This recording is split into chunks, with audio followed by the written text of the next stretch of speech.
देखिए, उत्तराखंड में आमतौर पर लोग धार्मिक रहे, लेकिन वो सांप्रदायिक नहीं थे। धार्मिकता और सांप्रदायिकता में एक बड़ी बारीक रेखा है, लेकिन वो विभाजन है, वो रेखा है। उन नौजवानों ने, खासतौर पर दीपक ने और उनके साथी विजय रावत ने बहुत ही साहस का काम, समझदारी का काम एक तरह से किया कि एक बुजुर्ग का उत्पीड़न होने से बचाया। जो धाराएं लगाई हैं उसमें क्रिमिनल इंटिमिडेशन है, शांति भंग है, रॉयटिंग है, यानी दंगा करना है।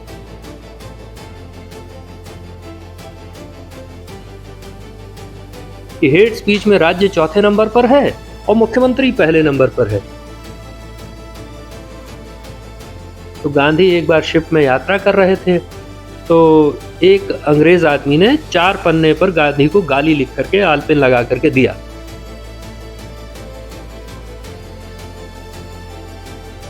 चंद्र सिंह गढ़वाली की अगुवाई में उन गढ़वाली सैनिकों ने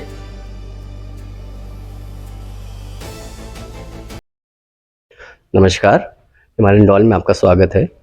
सांप्रदायिकता या कहें सामाजिक सौहार्द बिगाड़ने की घटनाएं उत्तराखंड में पिछले कुछ सालों में लगातार बढ़ती जा रही हैं। अगर मैं ये कहूँ कि मुख्यमंत्री धामी के शासनकाल में इनमें अत्यधिक बढ़ोतरी हुई है तो ये कोई अतिशयोक्ति नहीं होगी।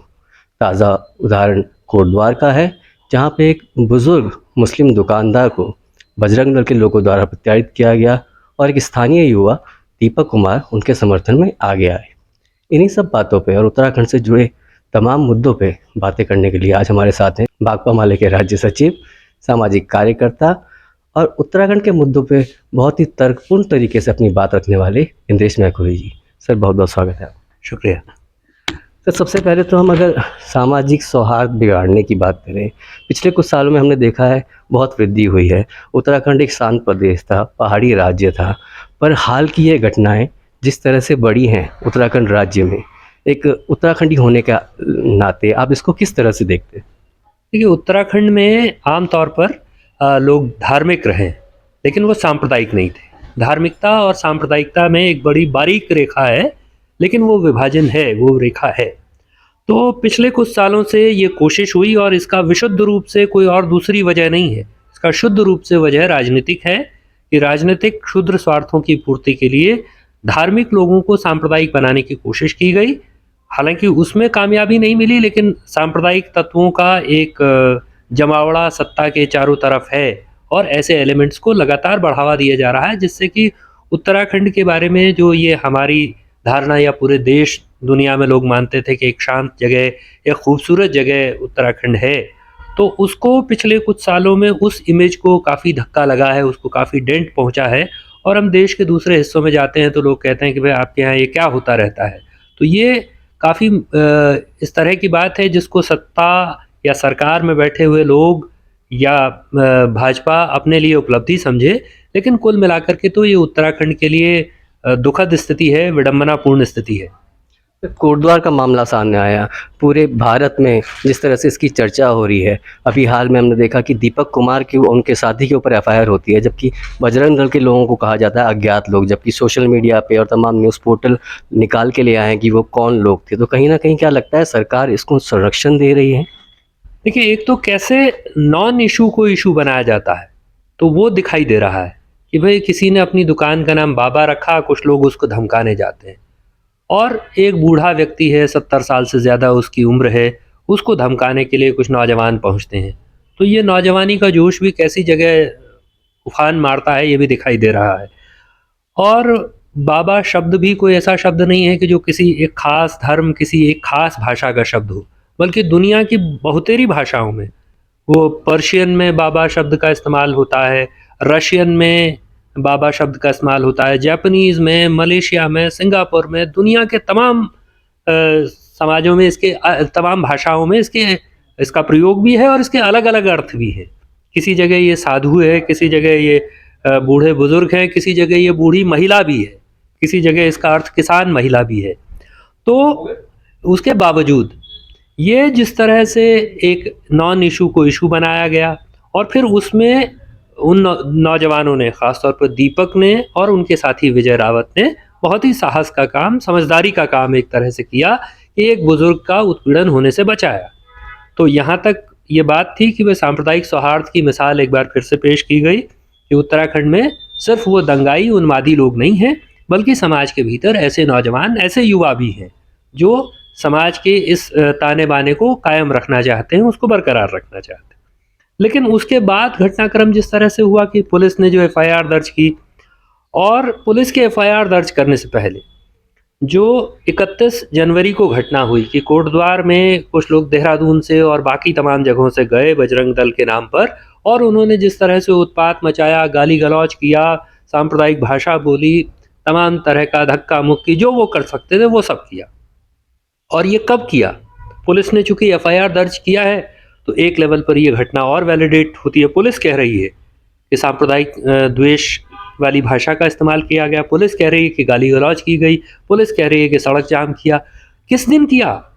जिस दिन मुख्यमंत्री उसी शहर में मौजूद थे। क्या यह संभव है? इस राज्य में कानून व्यवस्था की पूरी तरह से स्थिति चरमरा गई है कि मुख्यमंत्री की मौजूदगी में लंपट तत्व, उच्च श्रृंखल तत्व, उत्पाती उन्मादी तत्व आए और वो जो मर्जी आए वो करें, उनको रोकने वाला कोई नहीं। और पुलिस ये बहाना बना रही है कि चूंकि मुख्यमंत्री शहर में थे इसलिए हम उत्पात नहीं रोक पाए। मुख्यमंत्री शहर में थे तो तब तो उत्पात होने की कोई गुंजाइश होनी ही नहीं चाहिए थी। तो क्या ये मुख्यमंत्री की, पुलिस की और उन उत्पाती तत्वों की सहमति थी? ये सवाल है एक तो। दूसरी बात है कि जिस तरह से दीपक के खिलाफ एफआईआर की गई है, तो हम लोग तो खुद कोटद्वार गए और हमारा ये अनुभव है, हम इस नतीजे पर पहुंचे, ये निष्कर्ष है, पुलिस से हमारी बात हुई, एडिशनल एसपी से, एसएचओ से, वहाँ सीओ थे उनसे भी, और बाकी दीपक और उनके साथियों से भी, और हम इस नतीजे पर पहुंचे कि पुलिस का जोर वहाँ इस बात पर नहीं है कि सांप्रदायिक तत्वों पर लगाम लगानी है, उत्पाती तत्वों के खिलाफ कार्रवाई करनी है। पुलिस का जोर इस बात पर है कि दीपक का समर्थन कम से कम दिखाई दे, दीपक के समर्थन में कम से कम लोग वहाँ आए। पुलिस का जोर इस बात पर है, और इसीलिए ये होता है कि दीपक के खिलाफ एक एफआईआर दर्ज होती है। वो नामजद एफआईआर है, और अगर आप उस एफआईआर के कंटेंट और उसकी धाराओं को पढ़ें तो आधी स्वीकारोक्ति तो उस एफआईआर के कंटेंट और धाराओं के बीच जो विरोधाभास है वो बताता है कि वो एफआईआर फर्जी है। जैसे एफआईआर में कंटेंट में कहा गया, शिकायत में जो लिखा गया है उसमें लिखा गया कि साहब 3,000 रुपया छीना गया, घड़ी छीनी गई, मोबाइल छीना गया, लेकिन पुलिस ने लूट की धारा नहीं लगाई। इसका मतलब पुलिस ने नहीं पाया कि लूट हुई। इसी तरह से उसमें कहा कि जाति सूचक शब्दों का प्रयोग किया, लेकिन पुलिस ने ये धारा भी नहीं लगाई। तो ये एफआईआर, तो आपने दर्ज क्यों की एफआईआर जब आप ये समझ रहे थे? और जो बात उसमें कही गई कि साहब वो लोग क्या करने गए उस दुकान में, तो उसमें कहा गया कि वो तो विश्व हिंदू परिषद के किसी धन संग्रह कोष के लिए, धर्म रक्षा निधि के लिए जनसंपर्क करने गए। पूरी दुनिया ने आज की दिन भर तारीख में वो वीडियो देखा है कि वो वहां जाकर के उनको नाम हटाने के लिए कह रहे थे, नाम बदलने को कह रहे थे। कोई धर्म रक्षा निधि के लिए जनसंपर्क करने वो नहीं गए थे, लेकिन एफआईआर में ऐसा लिखा है। और इतना सब होने के बावजूद पुलिस ने दर्ज कर लिया नामजद एफआईआर। क्यों? दीपक ने जो शिकायत दिया, हमारे सामने दीपक ने एडिशनल एसपी से कहा कि आप मुझको कम से कम रिसीविंग तो दीजिए उस शिकायत का, उनको रिसीविंग भी नहीं देंगे। तो ये जो पुलिस का रवैया है, ये जो प्रशासन का रवैया है, और इस रवैये में सीधे सीधे सरकार का, सत्ता का दबाव है। इसीलिए मुख्यमंत्री की मौजूदगी में, मुख्यमंत्री के शहर में मौजूद होने के बावजूद उत्पात होता है, और किसी पुलिस के अफसर पर, किसी पुलिस के कर्मचारी पर कोई कार्रवाई नहीं होती है। जबकि इस मामले में तो सबके खिलाफ कार्रवाई होनी चाहिए कि कैसे बवाल हो जाएगा मुख्यमंत्री के रहते। लूट का आपने जो बताया 3,000 रुपये छीने गए, ये शिकायत किसने किसने दी है? वो दो लोगों के तरफ से लिखा गया, उसमें से कमल पाल शायद उनका नाम है, जिनकी तरफ से ये एफआईआर दी गई है। बजरंग दल उनका उन्होंने कहा है कि वो विश्व हिंदू परिषद के हैं, विश्व हिंदू परिषद के धर्म रक्षा निधि के लिए जनसंपर्क करने गए थे, वो उनका दावा है ऐसा। तो उनकी तरफ से एफआईआर दी। तो पुलिस में कोई कुछ भी शिकायत देगा, कुछ भी लिख करके दे देगा, पुलिस मान लेगी। जिसको पुलिस खुद भी आधा झूठ मान रही है और आधे को आपने स्वीकार कर लिया। उसमें क्रिमिनल इंटिमिडेशन की धाराएं लगी हैं, उसमें दंगा करने की धारा है। जिस आदमी ने दंगा रोका उस पर राइटिंग की धारा लगा दी गई है। जो धाराएं लगाई हैं उसमें क्रिमिनल इंटिमिडेशन है, शांति भंग है, राइटिंग है, यानी दंगा करना है। तो पुलिस कैसे एक पक्षीय, एक तरफा कार्रवाई करती है? और पुलिस कह रही है कि वो जो लोग हैं 31 तारीख को जिनकी पुलिस ने एफआईआर दर्ज की है वो अज्ञात हैं। जबकि आप देखिए तो देहरादून से और हरिद्वार तक चले जाइए तो उनके एक नए सितारे हैं, उनका तो चारों तरफ फ्लैग्स टंगे हुए हैं, में लिखा है कि वो हिंदुत्व के भौकाल हैं। सोशल मीडिया पे भी काफी वायरल। हाँ, तो वो हिंदुत्व के भौकाल हैं, उनका चारों तरफ फ्लैक्स लगा है। ये सारे लोग उसके बाद आकर के कल परसों फिर एक स्कूल में जाकर के वही लोग उत्पात करते हैं। तो उत्पात मचाने का उनका एक सिलसिला है, लेकिन पुलिस को ज्ञात ही नहीं है कि वो कौन है। तो पुलिस उनसे सत्ता के दबाव के चलते, सत्ता के करीबी होने के चलते ये दोस्ती निभा रही है, लेकिन ऐसा करके पुलिस अपनी मान का क्षरण कर रही है, अपने आप को डिग्रेड कर रही है। पुलिस का जो कर्तव्य है पुलिस होने के नाते, उस कर्तव्य का निर्वहन करने से इनकार कर रही है। तो दीपक से आप मिले, उनके कुछ वीडियो भी आ रहे हैं कि वो अपनी बेटी को स्कूल नहीं छोड़ पा रहे हैं, तो कैसा लगा? क्या उन्होंने बताया कोई जान का खतरा है? कोटद्वार का माहौल कैसा था? कुछ आपने महसूस किया हो? देखिए, 2 तरह की बात है। एक तो दबाव है, और दबाव चूँकि जैसा मैंने पहले भी कहा कि पुलिस का भी ये कोशिश ये है कि उनके पक्ष में लोग ना दिखाई दें, उनके समर्थन में कम से कम लोग दिखाई दें। लेकिन आम तौर पर युवाओं का उनके पक्ष में माहौल है, नौजवान उनके साथ है। हमने तो देखा कि उनकी जिम के बाहर ही 15, 20, 30 नौजवान ऐसे ही खड़े हैं, जिनको वो कह भी रहे हैं कि भाई तुम घर चले जाओ, तो वो नहीं जा रहे हैं, वो उनके साथ खड़े हैं। स्थानीय लोगों का सपोर्ट है। स्थानीय लोगों का समर्थन है, लेकिन इसके बावजूद चूंकि चारों तरफ से एक इस तरह का माहौल बना है, तो उस माहौल के बीच में ये संभव हो सकता है कि किसी तरह की धमकियां मिल रही हों, कुछ और हो रहा हो। और इस बात से वो खासे आहत थे कि भाई जिस तरह से गालियां दी गई, ये हमारी उनसे बात हुई तो उन्होंने कहा कि सामने खड़े होकर के बताइए, माँ है, बेटी है छोटी, उसको उसका नाम ले लेकर के भद्दी भद्दी गालियां दी गई। तो मैंने उनसे कहा कि देखिए, इसमें तो हमको कहीं सीखने जाना हो तो गांधी के पास जाना चाहिए। तो गांधी एक बार शिप में यात्रा कर रहे थे, तो एक अंग्रेज आदमी ने 4 पन्ने पर गांधी को गाली लिख करके आलपिन लगा करके दिया। तो गांधी ने आलपिन निकाला और वो बाकी कागज समंदर में फेंक दिया। तो उसने कहा कि अरे गांधी, उसमें तुम्हारे लिए बड़ा काम की चीज़ थी। तो गांधी ने कहा जो काम की चीज़ थी वो मैंने निकाल ली।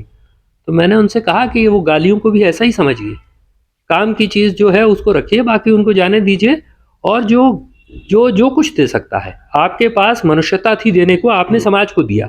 उनके पास देने को सिर्फ गाली है, तो वो वही दे रहे हैं, जिसके पास जो होगा वो वही देगा।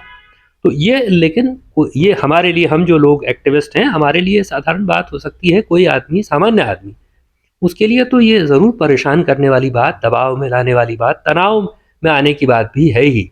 तो निश्चित ही ये दबाव, ये तनाव उन पर होगा, ये हम समझ सकते हैं इस तनाव को। वो तो सरकार और सत्ता के पास ये मौका था कि वो उनको आश्वस्त करती कि नहीं भाई, आपके साथ किसी तरह की दिक्कत पेश नहीं आने दी जाएगी। एक नागरिक होने के नाते आपने अपना कर्तव्य का निर्वहन किया है, तो सरकार अपने कर्तव्य का निर्वहन करेगी। लेकिन सरकार का दायित्व तो दूसरी तरफ है, तो वो कैसे करेगी?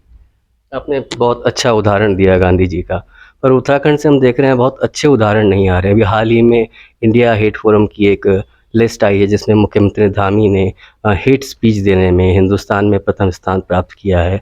ये एक उत्तराखंड में इस तरह के उदाहरण आप किस तरह से देख रहे हैं? एक उत्तराखंडी राजनीतिक विचारधारा अलग तरफ भी रखें, तो एक राज्य के मुखिया का नाम प्रथम पायदान पे आना हेट स्पीच के लिए, आप इसको किस तरह से देखते हैं? देखिए, इसमें सबसे महत्वपूर्ण बात क्या है? इसमें सबसे महत्वपूर्ण बात है कि यहाँ यदि कोई ये सोचे, मुख्यमंत्री या कोई भी लोग, उत्पात उन्माद फैलाने वाले लोग भी सोचते हैं कि हम यहाँ कर रहे हैं, हमको यहाँ कौन रोकने टोकने वाला है। तो आप इस रिपोर्ट से समझिए कि दुनिया भर में इस पर, आप पर निगाह है, दुनिया की नज़रें आप पर हैं। क्योंकि ये जो रिपोर्ट है, Center for the Study of Organized Hate, America का थिंक टैंक है, और उसने डॉक्यूमेंट किया है।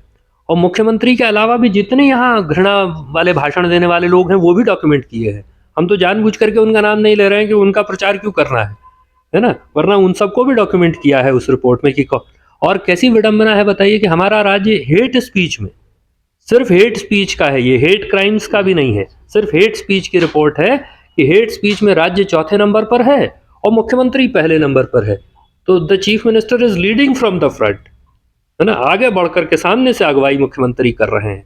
और हेट स्पीच करने के मामले में उन्होंने बड़े बड़े धुरंधर हेट स्पीकर्स को, जो दशकों से हेट स्पीच करते आ रहे हैं, उन सबको पीछे छोड़ दिया।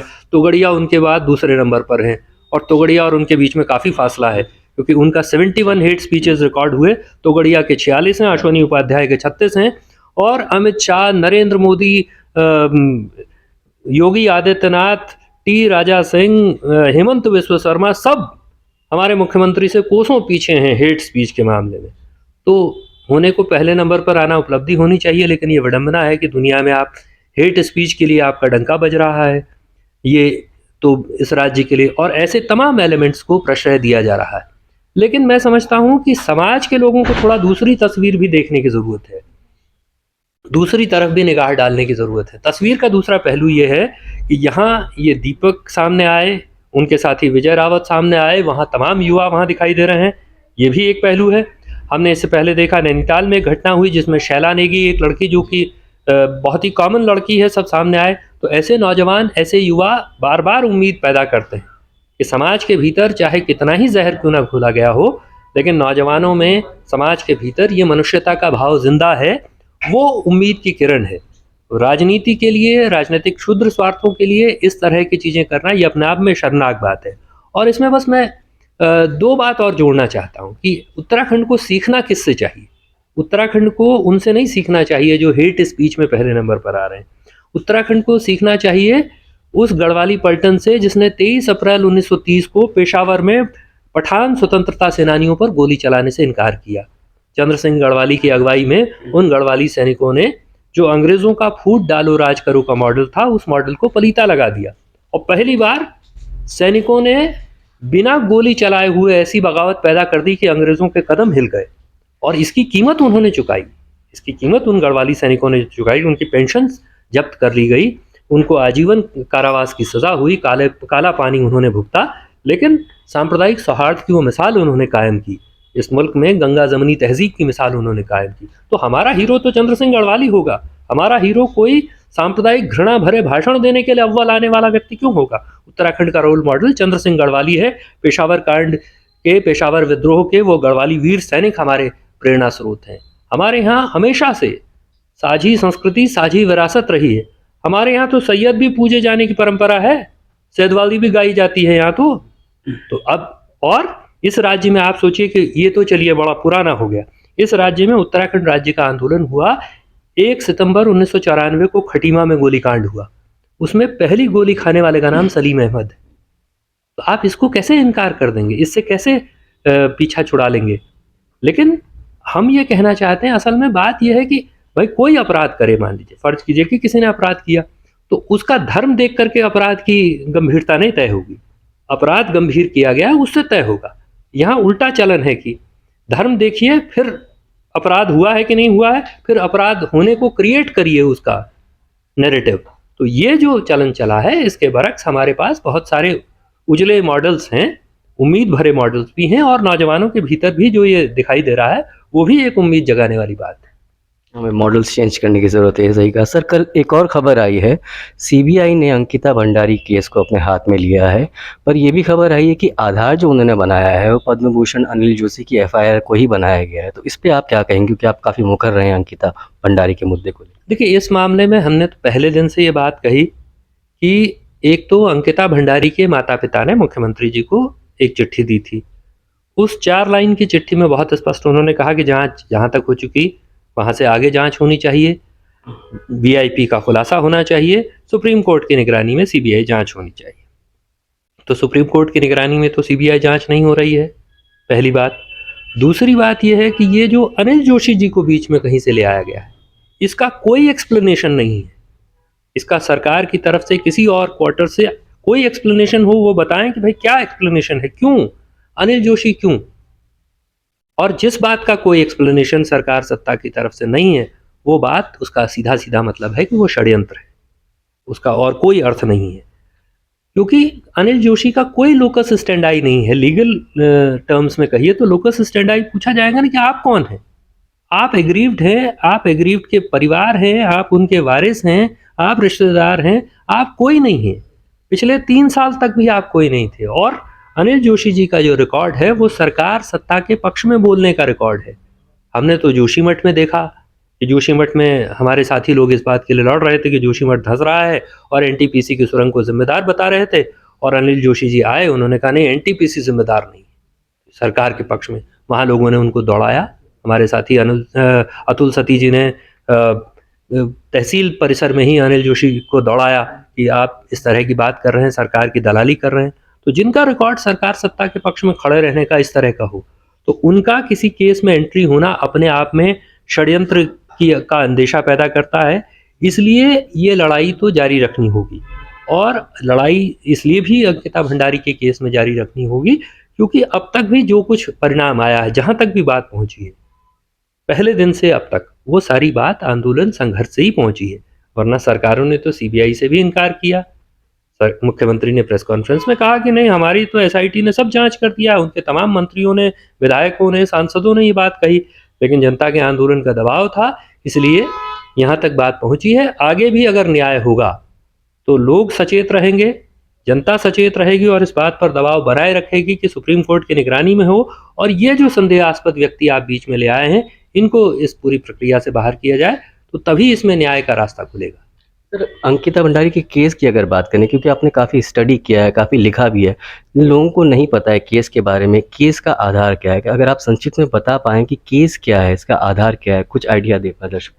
देखिए, ऐसा हुआ कि अगस्त 2022 में, मेरे ख्याल से 28 अगस्त या 29 अगस्त वो तारीख है, 28 अगस्त 2022 को अंकिता भंडारी ऋषिकेश के सामने वाले इलाके में, जो कि पौड़ी ज़िले में पड़ता है, गंगा भोगपुर के इलाके में वनंतरा रिजॉर्ट में नौकरी करने गई, जिस रिजॉर्ट का मालिक पुलकित आर्य था, जो बीजेपी के नेता विनोद आर्य का बेटा है, और खुद भी भाजपा से, एबीवीपी से, युवा मोर्चे से भाजपा के उसका संबंध रहा है।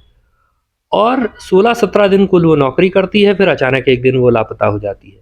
शुरुआती तौर पर पुलकित आर्य ये कोशिश करता है ये स्थापित करने की कि अंकिता भंडारी कहीं लापता हो गई है, और वो पटवारी के पास एफआईआर दर्ज कराने जाता है, गुमशुदगी की रिपोर्ट दर्ज कराने जाता है। शुरुआती तौर पर अंकिता भंडारी के पिता से पटवारी ठीक से उनसे बात भी नहीं करता, और पुलकित आर्य से ही जो भी बात करनी होती है करता है। अंकिता भंडारी के पिता उस क्रम में कि उनको पता चलता है कि उनकी बेटी गुम हो गई है, तो वो ऋषिकेश में मुनि की रेती कोतवाली जाते हैं, वो लक्ष्मण झूला कोतवाली जाते हैं, वो चीला चौकी जाते हैं, वो उस पटवारी के पास जाते हैं, और कहीं भी उनकी बात नहीं सुनी जाती। लेकिन इनिशियली बातें उभरना शुरू होती हैं, तो पता चलता है कि सब लड़की गायब है, तो फिर मामला पुलिस को ट्रांसफ़र होता है, फिर उसमें बॉडी मिलती है, बॉडी मिलने के बाद फिर एसआईटी का गठन होता है, और फिर जांच होती है। तो ये तमाम तरह के एविडेंसेस हैं जो बताते हैं कि पुलकित आर्य और उसके दो साथियों सौरभ भास्कर और अंकित गुप्ता और पुलकित गुप्ता ने अंकिता भंडारी की हत्या कर दी।